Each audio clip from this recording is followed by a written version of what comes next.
Hi, this is Akhil Minocha, and I welcome you to the podcast series, Reverse and Onward. There's an inflection point in life for each one of us, which helps us rediscover ourselves. In these podcasts, I cover some people who have had an impact or influence in my reverse and onward health journey. People from different walks of life who knowingly or unknowingly give positivity to life.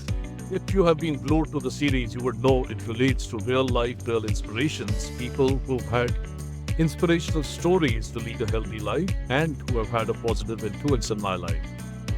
We had a conversation with Mukta Pradhan in the last episode and learned about her story where she had a remarkable reversal on health and positivity after reaching the rock bottom, and the way now she has bounced back, making a difference to spreading health and happiness to many. Today, I have another special guest on the show, Sangeetha Aiyer. Sangeetha and I don't really know each other so well, but I would be candid about that. And let me say, I'm one of her thousands of followers on Twitter, about 37.8K to be precise. I follow her for her insights for living a healthy life. I was fascinated by her firm beliefs and how she transforms people to lead a healthy lifestyle. Her Twitter handle read, Certified Metabolic Health Practitioner, work towards metabolic syndrome remission. DM for a consult. And I pinged her.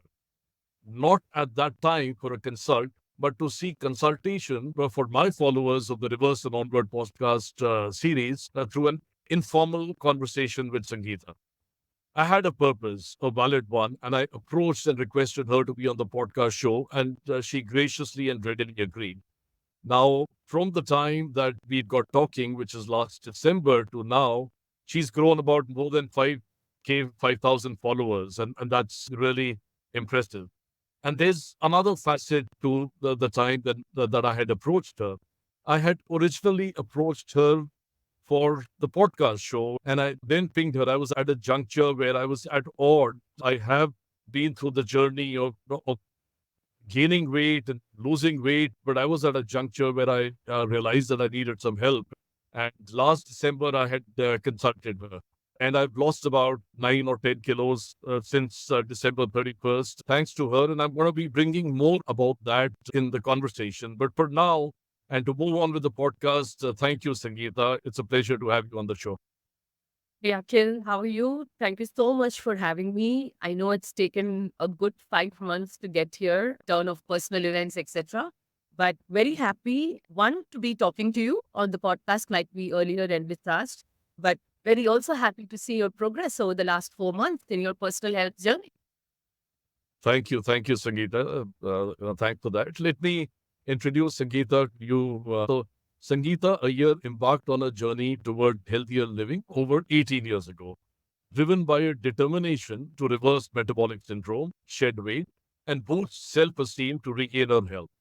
Today, she stands as a certified nutritionist and metabolic health practitioner, specializing in low carbohydrate, ketogenic, and carnivore nutrition. Aligned with her IKIGAI in nutrition, Sangeetha introduced her platform and nutrition service, Rewrite Your Story, dedicated to healing metabolic syndrome through scientifically tested and proven approaches. Sangeetha firmly advocates for a comprehensive nutrition plan, and that goes beyond calorie counting and metrics such as BMI and just weight loss. She believes in a holistic approach that fosters metabolic fitness, mental health being, and increased productivity in all walks of life. With 18 years of study and 4 years of outcome oriented health practice, Sangeetha has collaborated with over 2,000 individuals across diverse backgrounds. Her expertise lies in addressing conditions such as type 2 diabetes, NAFLD, which is non alcoholic fatty liver disease, PCOS, hypertension, GERD or gout, obesity, dyslipidemia, and gestational diabetes. In her personal life, Sangeetha is a mother to a teenager, which really, those who are parents to teenagers would probably appreciate that really takes up a wholesome time of your effort.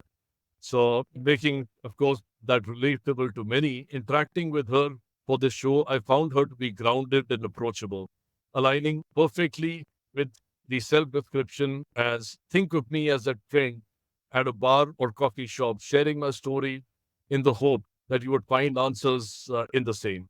In fact, way back in December, we had announced together that stay tuned and let's look forward to the show. But the show got delayed, and I was sure, fellow listeners, we are going to do the 13th episode together. So here we are today. We have a group eager listener keen to hear your story. Welcome to the podcast. Thank you so much. And thank you so much for that elaborate introduction. I'm really happy to be doing this. I also think that there has been a change in the attitude and behavior of people with respect to their health, especially the post pandemic COVID scenario. And I think everybody appreciates even more that if you do not have health, if you do not have really there is no other pillar of your life that can flow smoothly. So I am very happy to be sharing my very long journey with the lots of trials and errors in it, in the hope that if it resonates with you in any way, you can take some key takeaways, then apply them to your daily life. And if you're further interested, probably you can reach out. So I'm really grateful for this opportunity. Thank you, Sangeetha, and pleasure speaking to you. And let's move ahead with the podcast. In fact, just to correlate, around December, if some of our fellow listeners would have seen me in a friend's podcast, really talking about my story, and you probably found me 9 or 10 kilos more obese. Then I was looking at the podcast, maybe I spoke sense, but I was looking at the podcast, and my wife was telling me that it would have been much better had you not been looking obese in the podcast. That really is thanks to Sangeetha. And I intend to cover an episode a little later in the series where I attain my goal, and then my friend quizzes me once again in terms of what's my story, and I take that to the listeners. But now back to you for your story, Sangeetha, right? And let's get on to what I usually cover in the podcast, and that is the inflection point, right? Because I believe that each one of us in our journey, which is health related or otherwise, have an inflection point in life because that's where we rediscover ourselves and we move onward with our journey. So what been your inflection point, if you can share with us? No, I have always been a plum kid. Okay. And that didn't bother me too much, but it just bothered me like any young girl would be bothered in terms of, hey, I wish I could be slimmer and hey, I wish I could wear better clothes and I look better, things like that. But life moves on, Akhil. And then, long story short, I got married. 2 years into my marriage is when I got the first indication that something is not right with my health. And that was, I was 26 when I got diagnosed with PCOS. Okay. Right. Um, and that kind of, I was already plump, but I was not obese. Okay. But by the time I had a diagnosis of PCOS, I had reached a significant amount of weight. And I'm talking this way back in about 2002 or 3, where and I went back and spoke to my mom, and people didn't know what PCOS was at that time. And even today, they label it a gynecological issue, which it is. But the root of that issue lies elsewhere. So I actually first considered a skin specialist because I had different kinds of symptoms, who then put me through to a gynecologist and said, and then I got diagnosed with PCOS. And when you get diagnosed with PCOS, the standard line of treatment is they will put you on some kind of a birth control pill and a dosage of metformin, which is actually given to type 2 diabetes. Yeah. And then they will tell you to, hey, you need to lose weight. Uh, that's about it. And I being somebody I'm not a pill popper at all. I did that for a bit and I had no problem conceiving. So thankfully my fertility was not as affected, but the weight gain and all the other symptoms continued well into the birth of my son. And about a year into the birth of my son is when I was doing some regular blood work. By then my weight was almost 88 kg. And for context, I'm a 5'5.5", 5'6" actually. And that is when I went to do some regular blood work. My HbA1c was at pre-diabetes levels in 6.2. And I was probably 29. That for me became an inflection point, not from a vanity standpoint. Vanity is absolutely a perfectly valid reason. But for me, it became a health kind of a scare because I was like, I'm way too young to be having pre-diabetes and all these conditions and obesity. And I have a long way to go. There is the baby I have to take care of. And that's where my journey started with trying to see how I can, one, lose weight, and two, what can I do with these conditions? And between the age of 20 to almost 34, I have done literally what you are asked to do by mainstream even today. Now, which is basically a lot of calorie counting, going low fat, doing a lot of cardio. I have done that thing for an entire decade, not just before, during this period, but this journey of mine has been going on since I was 18 because I was very body conscious in that sense and probably also had self-image issue. So I did that. And so to answer your question, inflection point was a health problem that was piling up very early on in life.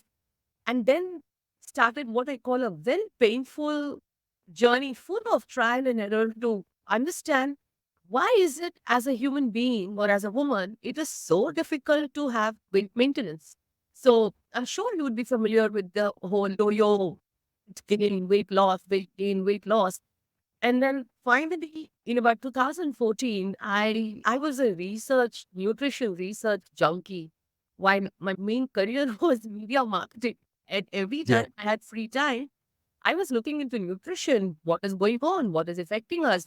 How do I do this? Is this the way that you have to be living for life, where you have to be watching every calorie that you eat? There has to be something simpler. My grandparents didn't do that. My mother didn't do that. Nobody has an obesity issue. All these questions led me to finally, via research, stumble upon, at that point, a paper in PubMed or Science Direct, alluding to a ketogenic way of living, and which basically said that one of the side effects of this way of a lifestyle is you will experience a weight loss and you will put certain metabolic markers into remission. And I was very clear that the ketogenic lifestyle is not primarily for weight loss. Okay, it is a therapeutic diet for healing certain conditions, and it was formulated lastly for epilepsy, right? And now it's gone into so it's another mental health condition. And I was very clear, but I was so tired for a decade. I was game to try something else. And I took the basic principles of a ketogenic diet, which is slightly low carb, and I was not necessarily in ketosis for a very long period of time. But I took some principles of that diet and applied it to myself. And then I started, obviously, when one door opens, another door opens. Then I was introduced to intermittent fasting in a very methodological way. And that came via Dr. Jason Fung. I read all his books. And slowly, when I started applying that, things that were so difficult for me for a decade. So between 2014, when I started this journey, and it was, like I said, it's a lot of trial and error. I wish I had a Sangeetha Aiyer at that point to actually guide me through how to do this, and my life would have been far easier. But Okay. failing and failing, learning, succeeding, doing things wrong, then doing things right. It took me about 2.5 years. But in that 2.5 year period, I think I found the sweet spot for one, putting PCOS in remission. So I went back after about 2 years, got my hormones tested, got my ultrasound done. There was no cyst. I probably at that point in 2017, I remember my blood work, my HbA1c was at about 4.9. My fasting insulin came to 3. And I came to a weight that is actually probably, and it's a great validation thing for me that I came to my high school weight, which was about 55, 56 kgs, and I couldn't believe it because I had given up, like most people do, that, hey, this is my body constitution. Hey, this is how it is. I'm one of those, nature has given me a bad draw of the type. But when I understood that you can actually come back and reclaim your health and fitness at any given point in your life, whether it's your mid-30s, it gave me a great amount of confidence. And actually, the other thing that is not spoken about, and I want to speak about it, is when you when you actually reclaim your metabolic health, which is your physical health, also reclaim a lot of your mental health issues, right? And when I say True. mental health issue, I did not have any kind of mental health issues personally, like depression or anything like that. But I was somebody who was constantly tired. I found myself not being able to focus. So The periods between actually 2014 and 2017 is also the period that kind of took off in my career. Right? Now, I started handling senior management roles. That 2014 was the first year in which I took over as head of department. And then from there on, I went from strength to strength, handling a team of 9, 10, 14 people, and doing it all very effortless.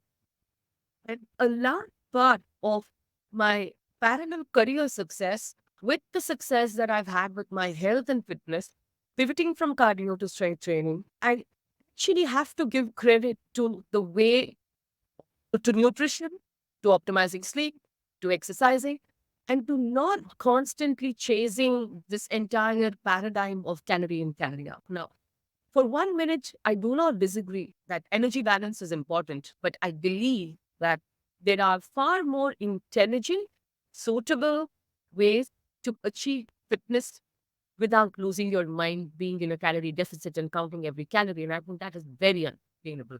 So, since 2017 to now, it's been a good 7, 8 years. And I am what I call effortlessly fit, effortlessly healthy. Yes, I have my ups and downs, but nothing that I can't come back.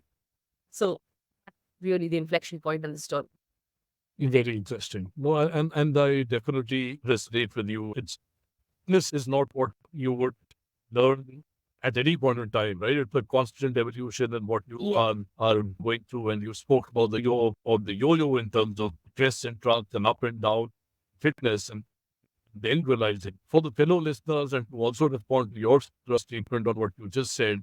What I really like about you, because I've contacted different dietitians at different point in time, people, genetic coaches, I've read up a fair bit and I've been successful at different points in time. But what resonated over the last few months that I've been engaged with you from a perspective of following you on Twitter and also consulting you is that your approach is not something which is completely cast in stone, right? It's a method. It is basically like this. You would change your lifestyle. So basically, a lifestyle approach is what you will have to do, and which means so I also resonate with the fact that you are not talking about portion size. You're not talking about the number of calorie intake in a day, which nothing that doesn't work. Yes, it works, but it gets you down to your desired weight. But then you put it back again because when you're not counting your calories, what you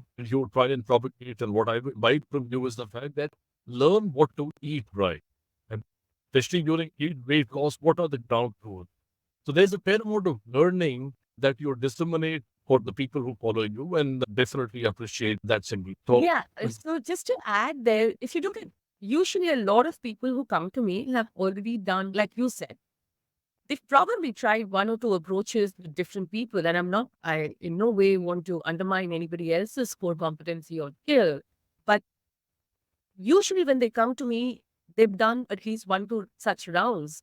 And what I've realized is you do not help anybody learn anything by telling them what to eat. That's it. Simple. Okay. You actually help people by telling them how to eat.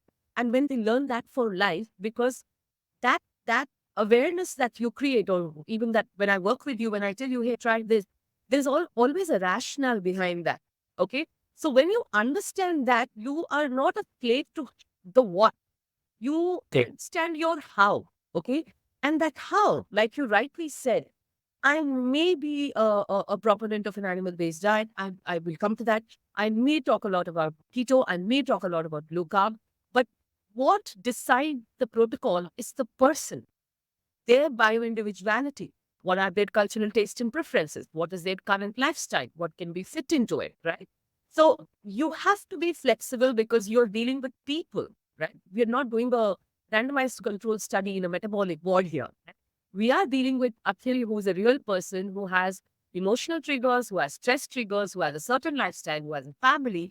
Within that, how do we make this effortless? So you have to be you have to be flexible, and you have to understand that there is a person in front of you. no, absolutely true. And I remember I was at my friend's place about a month back, and I filled up my log and I said that I've had, which is of Yeah. course no, which is puffed rice. And I said I had old monk.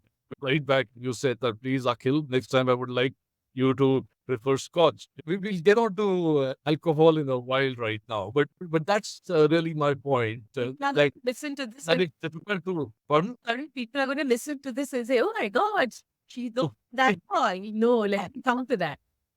Yeah, but my perspective on that is that it's so important to let an individual be the way he really wants to be. And I see a whole amount of trolling to you on Twitter, which is X now, people talking about or being anti-animal based nutrition. But what you really need to understand is the fact that giving up alcohol or giving up meat or taking up meat is a radical change with what you're really trying to do. Right? And since you appreciate that and try and build a balance and a path is what I. So just relating to another analogy that relates to what you have been or one of your tweets on Nick. I love the pinned tweet which says your four choices are like a stock portfolio. Will you invest in something that gives you negative returns or even no returns or just break even? The same logic, right? So I really love that. So tell us more about what you believe in for a healthy diet, especially for remission of metabolic syndrome and obesity or lifestyle reversal as such. I know you say your diet is 80% animal-based nutrition. Please elaborate to tell us what it is and more importantly, why. But before you answer that question, I have another thing which I really want to ask you to cover. And I'd asked, in fact, a serving military officer in one of my previous episodes, Colonel Gautam Guha, and we had a discussion on that. And that's a classical question that if you look at diabetes, for example, is diabetes reversible? Or is diabetes, does it get into remission? And we know that the meaning is different because remission is that a temporary state of being not in that condition, but a reversal is a reverse. Why don't you kind of touch on both these aspects? Let me answer the last question that you asked me first, because Sure. there's a lot of debate around that question. Okay. A condition like type 2 diabetes is a progressively, it can be chronically progressive if not attended to. Okay. Right. What starts as a poor glucose control problem actually has begun many years before, which then manifests into poor glucose control. And that poor glucose control then is left, if you don't resolve it from the moot point of diet lifestyle, it then progresses into many things. Now, to answer your question, is diabetes reversible or is it possible to put it into remission? Completely depends upon the severity of the disease. Let's be Right. very honest in my practice. Okay. Now, if you've had type 2 diabetes for, let's say, 20 odd years, versus if you've just been diagnosed with it for 2 years, okay, the rate at which the remission or reversal happens is different. Right. A 20-year condition probably can be put only into remission. And what's the meaning of remission? The meaning of remission is that it is controlled and gone back to a certain state of health where Mm. you continue your present lifestyle of probably a low carb diet, exercise, good sleep, a stress free life. It will not chronically progress, and your health span will probably continue to be better without it worsening for the future, which is what happens in diabetes when left Right. uncontrolled. Right? So remission is a good state to be in. Why not? Because if you're not in remission, okay, then what happens to type 2 diabetes when you're not controlling your lifestyle factors, especially the nutrition factor, is you will need more and more medication to manage that chronically progressive condition.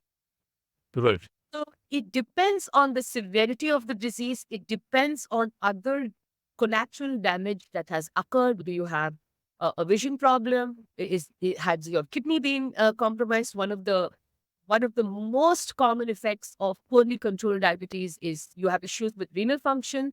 Has it gone into nephropathy? Has it affected your nerves? So it completely depends upon the severity of it. But if you've had it for 7 years, 8 years, 9 years, right? And also it depends upon how badly you have taken care of. Like, for example, if you've continued to eat in a certain way and you've gone on insulin, The first objective for people like me will be, can I get you off exogenous insulin? There are various stages. Now, the earlier you can, let's say it's been a year, 2 years, or got it at pre-diabetes levels, completely reversible because you have nipped it at the bud, right? It just got manifested into higher HbA1c, probably borderline sugar levels, you're gaining weight, obviously you are insulin resistant. But in about 6 months to 1 year, when you start changing your lifestyle, and then even with a little bit of carb cycling, just being mindful of sugars and carb consumption, it is reversible. So the question is, at what point have you decided to address it and how serious you are about it? But but whether remission or reversal, any step is an improvement in your health. Completely. I want to move to some of the common myths that surround us, right? For example, constant eating, yeah, especially people who are diabetics are told that don't skip your meals, you are eating constantly, never stay hungry, right? And I would also refer to your recent tweet, which I like, which says you don't need 4 dates or 2 bananas is a pre-workout. 45 minutes of training your body can handle very well on a state. Try coffee or salt water. Could you elaborate more on why it is all right to keep the body in a fasting state at times? Are we getting into intermittent fasting and the entire debate or entire notion of that? And also about what you believe on intermittent fasting, especially for people with metabolic syndrome. Okay.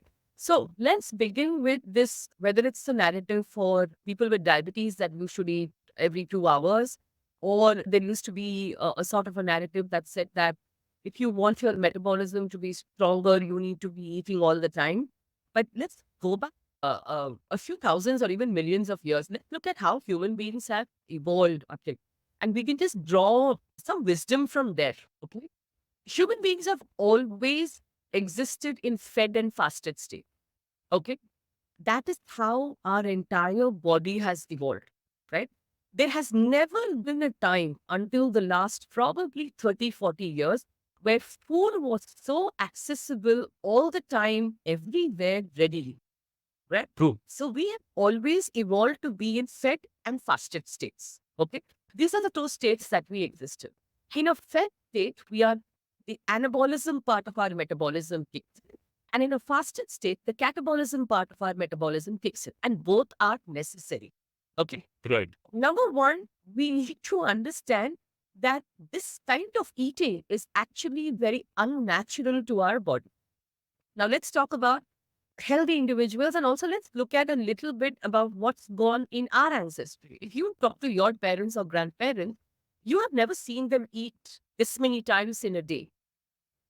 So usually, even with the Indian culture and diaspora, it's always been 2 meals a day. We didn't even have the concept of breakfast, lunch, and dinner. That's a very colonial concept that came to us, right? We had 2 meals a day and we went about in our lives. So, number one, evolution doesn't allow for us, and while a lot of other things around us has changed, our bodies are still the body of a hunter-gatherer body in many ways, the way we, at least the way we metabolize food, the way we need to be fasted, right? So one, we need to draw some wisdom from there. Second, we need to draw some wisdom from our own culture. Third, constant eating is actually digestive stress. You're supposed to give digestion a break every now and then. Constant eating puts your digestion into a hyper kind of a mode where it does not do anything but it's just ingesting food. Now, the reason you are feeling hungry or you're eating many times is also dictated by what you are eating. When you eat better, which is why I always say that it is not eat less. Okay. It is eat better and you will automatically eat less. Okay. Eat incorrectly and you will be unable to eat less. And that is where the quality of your calories will matter more than the quantity of. And this is where a little bit of understanding as to the different hormones and the role they play, especially hormones like insulin, leptin, ghrelin. These are all different hormones, right? Leptin is your satiety hormone. Insulin is a growth hormone. Insulin is also called the fat storage hormone. You have the ghrelin, which is the hunger hormone. All these hormones actually come into play, and they play different roles depending upon what you are eating. Okay. Understanding that will help you understand your hunger and satiety. Okay. If at a very n is equal to 1 personal level, you do not are unable to control. And when I say control your hunger, I don't mean it is to use willpower and motivation. I don't mean to white knuckle through hunger. Where you know that if you eat in certain way for the next 4 hours, I'm not going to be hungry. Okay. And if I eat in this way, I'm not compelled to overeat because I know when satiety is ticking. When you learn to eat that way, your meals will get fewer by default because it is your body that will do that auto regulation and it is not you who's counting calories. Okay. Now, Right. second thing, when it comes to diabetics, let us understand first and foremost why they are hungry. Okay. So, unfortunately, type 2 diabetics are caught in this vicious cycle of eating and then taking medication to control the blood sugar. The what they eat, and if you don't control for carbs and sugars, will spike insulin and spike glucose. When that spike drops and the glucose crash happens, you're hungry again. So, Right. it is the combination of how you're eating combined with the medication that you're on. Because they ask you to eat while on that medication is because if you don't eat and take that medication, because it regulates blood glucose, you will be under the risk of what we call hypoglycemia, low blood sugar. Okay. This is the vicious cycle type 2 diabetics are in. Okay. Which is why they also have a lot of difficulty in dropping weight. This is the role that what you eat, which if it is largely led by carbohydrates and sugar, followed by the medication, and then what happens to insulin in your body. Okay. This is the roller coaster ride type 2 diabetics are, and hence you are advised to eat every 2 hours. But the funny part is, in diabetes, the problem is actually insulin, not even blood glucose. Okay. Insulin is the key and blood glucose is the sidekick. If you first eat an insulin lowering diet, you will not spike your blood glucose as much. You don't have an insulin spike, and your hunger is not going to be into peaks and troughs and peaks and troughs. So, Got it. type 2 diabetes, if you're on heavy medication, you have to be under supervision either by the doctor or a health practitioner like me if you're doing fasting. But for type 2 diabetes, the first thing that you do is to eat what I call an insulin lowering diet or a low carbohydrate diet, right?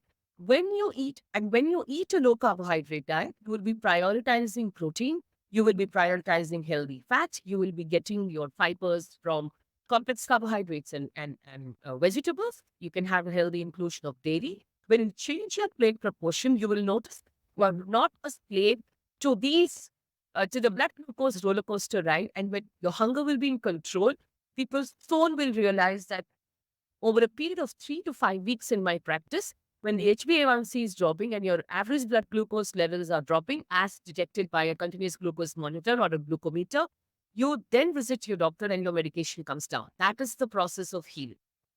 Right? Got it. Eventually, you can get into a fasting practice depending upon what your goals are. For example, with diabetes, if you're also obese, Indians are in a very unique situation. You can have metabolic syndrome, type 2 diabetes without being obese.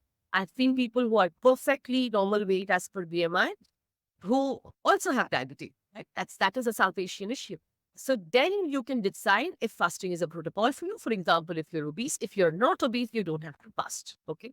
Now, let me Got say on that topic into intermittent fasting. Okay.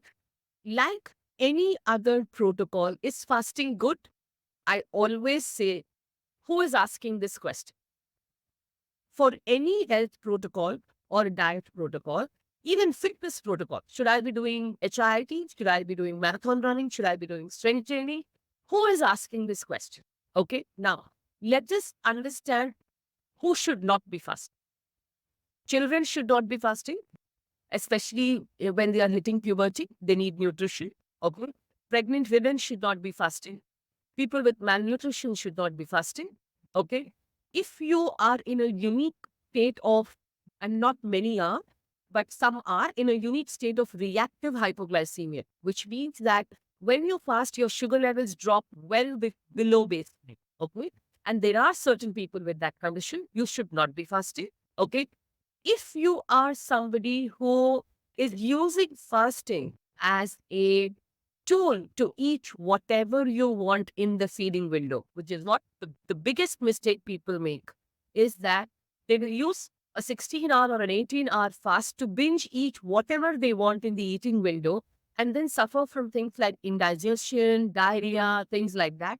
Then you are not ready for fasting. And finally, if you are somebody who has a terrible relationship with food, right? People with bulimia, anorexia, or certain mental health conditions, body image conditions where you do not have a great relationship with food, you're all in or nothing. Right. You have to get some therapy, understand other aspects of your life, and then look at fasting if at all. For everybody else, fasting is a great practice. Okay. Now, there are no rules around fasting.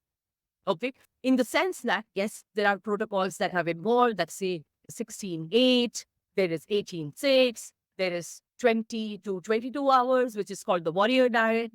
It completely depends upon who you are as a person and what works for you.